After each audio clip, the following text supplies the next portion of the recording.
Irmãos e irmãs, paz e bem, hoje estamos no 7º dia da nossa caminhada através do livro do Deuteronômio, escutando Moisés a nos falar. Hoje, dia 7 de setembro, dia de rezarmos pela nossa pátria, dia do grito dos excluídos. Creio que esse capítulo 7 vai nos ajudar também a pensar no nosso Brasil, pensar a nossa pátria à luz deste texto, para que nós não caiamos na intolerância, na rivalidade, na violência. Então, vamos nos preparar para ouvir esse 7º capítulo do livro do Deuteronômio, abrindo assim nosso coração para acolher a palavra de Deus.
Quando Javé, o seu Deus, o introduzir na terra onde você está entrando para tomar posse, quando tiver expulsado nações mais numerosas que você, os heteus, gergeseus, amorreus, cananeus, ferezeus, heveus e jebuseus, 7 nações mais numerosas que você, e quando Javé, o seu Deus, as entregar a você, você vai liquidá-las, consagrá-las totalmente ao extermínio. Não faça aliança nenhuma com elas, e delas não tenha piedade. Não crie laços de parentesco com elas. Não dê sua filha a um dos filhos delas, nem tome uma das filhas delas para seu filho, porque seu filho se afastaria de mim para prestar culto a outros deuses. A ira de Javé se inflamaria contra você e ele o eliminaria em pouco tempo. Vocês devem tratá-las assim: demolir seus altares, destruir suas colunas sagradas, arrancar suas aserás e queimar suas imagens. Você é um povo consagrado a Javé, o seu Deus, pois de todos os povos que existem sobre o solo, foi a você que Javé, o seu Deus, escolheu para que pertença a ele como povo de sua propriedade particular. Se Javé se afeiçoou a você e os escolheu, não é porque vocês são os mais numerosos entre todos os povos. Pelo contrário, vocês são o menor de todos os povos. Foi por amor a vocês e para cumprir a promessa que ele fez com juramento a seus pais. É por isso que Javé os tirou com mão forte e os resgatou da casa da escravidão, da mão do faraó, rei do Egito. Fique então sabendo que Javé, o seu Deus, é que é Deus, o El fiel que sustenta a aliança e a solidariedade por 1000 gerações em favor dos que o amam e observam seus mandamentos. Mas ele é também aquele que cobra no ato a quem o despreza. Faz desaparecer sem demora aquele que o despreza. Cobra desse tal no ato. Você guardará, pois, os mandamentos, estatutos e normas que eu hoje lhe mando cumprir. Se vocês ouvirem essas normas e as colocarem em prática, Javé, o seu Deus, também manterá com você a aliança e a solidariedade que jurou a seus pais. Ele vai amá-lo, abençoá-lo e multiplicá-lo.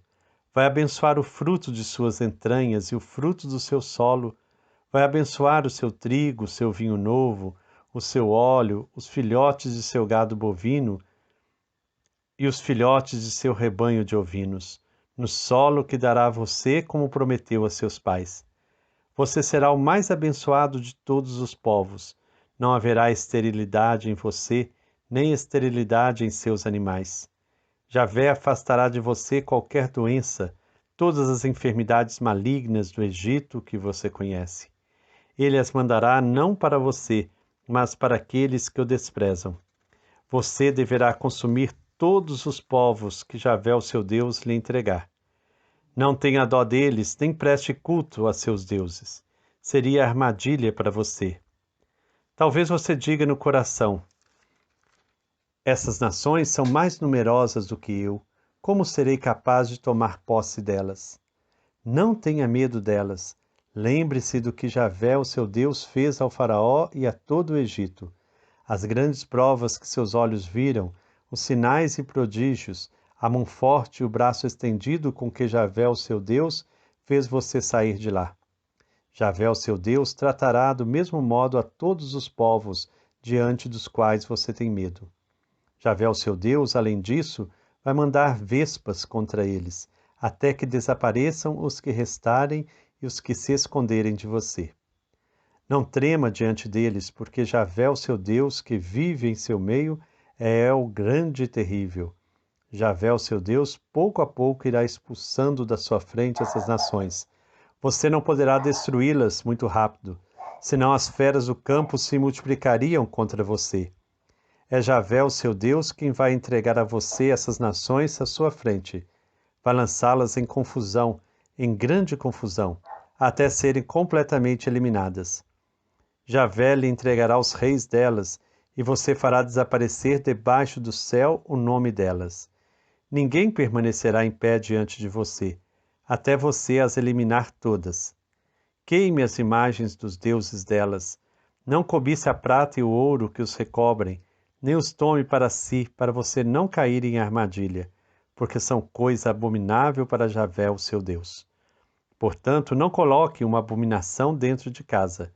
Você se tornaria condenado ao extermínio da mesma forma que ela. Você detestará e abominará taxativamente essas coisas, porque são condenadas ao extermínio. Palavra do Senhor, graças a Deus. No meio deste capítulo 7, aparecem duas definições complementares. O que é Israel para o Senhor e o que é o Senhor para Israel. O que é Israel para o Senhor? Diz o versículo 6, você é um povo consagrado a Javé, o seu Deus, pois de todos os povos que existem sobre o solo, foi a você que Javé, o seu Deus, escolheu, para que pertença a ele como povo de sua propriedade particular. Se Javé se afeiçoou a você e o escolheu, não é porque vocês são os mais numerosos entre todos os povos. Pelo contrário, vocês são o menor de todos os povos. Já no versículos 9 e 10, diz o seguinte: fique então sabendo que Javé, o seu Deus, é que é Deus, o El fiel, que sustenta a aliança e a solidariedade por 1000 gerações em favor dos que o amam e observam seus mandamentos. Então, esta ideia de que Javé é o Deus fiel, o Deus que faz aliança com seu povo, ela está muito presente neste capítulo. E também essa ideia de que Israel é um país pequeno, fraco e que precisa da força de Deus para poder vencer. Lembremos que esse texto ele foi organizado no pós-exílio, então foi bastante tempo depois, quando o povo já tinha chegado à Terra Prometida, já tinha vivido o tempo dos juízes, depois dos reis, e aí então, em pós-exílio, é que esse texto vai ser organizado. E aí, o que o rei desejava nessa época era que o povo tivesse uma autoestima forte, que o povo se sentisse capaz de reconstruir a nação. E para isso, eles percebiam que Israel era um país muito pequenininho, estava cercado por tantas outras nações, e aí então as outras nações soavam como ameaça. Por isso eles colocam esse lugar para Israel, que Israel precisa se autoafirmar. E muitas vezes aqueles que são fracos, que se sentem pequenos, para se autoafirmar, precisam destruir os outros. Por isso, essa gana pela destruição, pela morte, eles descrevem 7 povos, então eles querem destruir esses povos para afirmar a identidade de Israel, que Israel tenha de fato confiança em si. Então, há uma tentativa de criar no povo essa autoconfiança. Embora sejamos pequenos, Javé é o grande e ele vai guerrear por nós. E aí, então, se defendem tantas guerras, a intolerância, descrevendo tudo como abominação. A intolerância é uma qualidade dos fracos. Quem é fraco que vive a intolerância, porque o outro se torna ameaça. Se nós somos fortes na nossa identidade, se nós sabemos quem somos, o que queremos, o outro se torna parceiro, se torna companheiro, mas não se torna ameaça. Os fracos é que são intolerantes. Basta a gente olhar como a intolerância religiosa, muitas vezes presente no nosso país, é exatamente isso. Pessoas que se sentem fracas na fé ou sentem que a sua igreja é fraca e aí então é intolerante às outras. O mesmo vale a intolerância, por exemplo, que acontece por questão de gênero. Pessoas que não vivem bem a sua afetividade, que não vivem bem os seus relacionamentos, tendem a ser as mais intolerantes, porque o outro provoca, o outro cria neles uma sensação assim de fraqueza. E aí então a intolerância vira a arma dos fracos.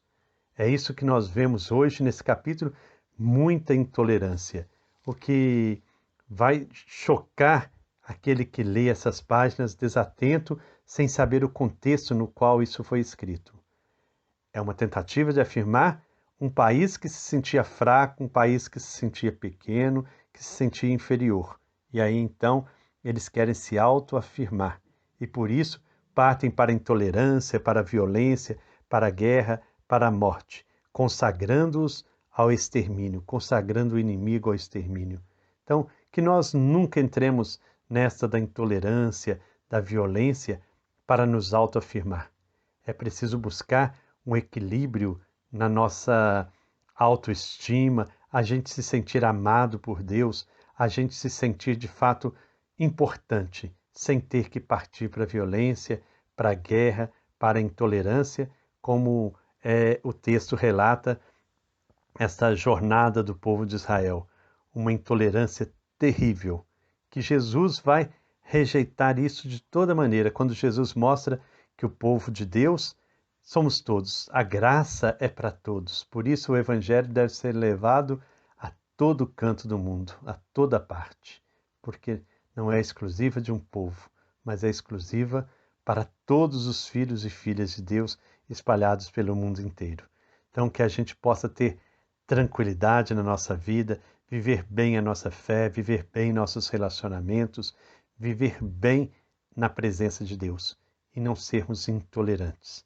A intolerância mata, porque a intolerância é a arma dos fracos. Então hoje, a questão que eu quero colocar para cada um de vocês refletir é se você já se tornou intolerante ou tem agido com intolerância.